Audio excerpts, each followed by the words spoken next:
தண்ணீரில் கல் போட்டால் அலை வராமல் போகாது. ஒரு சிறிய கிராமத்தில் ரவி என்ற இளைஞன் வாழ்ந்தான். அவன் மிகவும் குறும்பாளனாக இருந்தான். தினமும் நண்பர்களுடன் விளையாடி சிரித்து மகிழ்ந்தான். ஆனால் அவன் சில நேரங்களில் வேடிக்கைக்காக பிறருக்கு தொந்தரவு செய்து விடுவான். ஒரு நாள் ரவி ஆற்றங்கரையில் விளையாடிக் கொண்டிருந்தான். தண்ணீரின் மேல் மெதுவாக அலைகள் மிதந்தன. திடீரென அவன் ஒரு பெரிய கல்லை எடுத்து ஆற்றில் போட்டான். அந்த கல் நீரில் விழுந்ததும் அலைகள் பரவி ஓசை எழுப்பின. அந்த கல் தவறுதலாக ஒரு மீனை தாக்கியது. மீனுக்கு காயம் ஏற்பட்டது. அதை பார்த்து ரவி சிரித்தான்.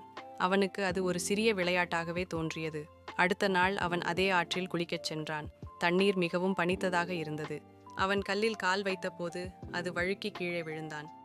திடீரென தண்ணீர் அவன் முகத்தில் சிதறியது. அப்பொழுது அவனை மீட்டது அவன் காயப்படுத்திய அதே மீனே. அது தண்ணீரை அவன் முகத்தில் தெளித்தது போல இருந்தது. ரவி அதிர்ச்சியுடன் அதை நோக்கினான்.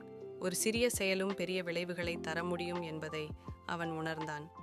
அந்த நாள் முதல் ரவி எவருக்கும் தீங்கு செய்யக்கூடாது என்று உறுதி கொண்டான். அவன் பிறருக்கு உதவியாக மாறி அனைவராலும் நேசிக்கப்படும் நல்ல இளைஞனானான். பழமொழி: தண்ணீரில் கல் போட்டால் அலை வராமல் போகாது. பொருள்: எந்த செயலும் அதன் விளைவுகளை ஏற்படுத்தும் நெறி. நம்மால் செய்யப்படும் ஒவ்வொரு செயலும் நமக்கு திரும்பி வரும். அதனால் எப்போதும் நல்வழியில் நடக்க வேண்டும். முருகப்பெருமானை நம்பினால் சேனலை லைக் செய்யவும், உங்கள் எண்ணங்களை கமெண்ட் செய்யவும், வீடியோவை பகிரவும் மற்றும் சேனலுக்கு குழு சேரவும்.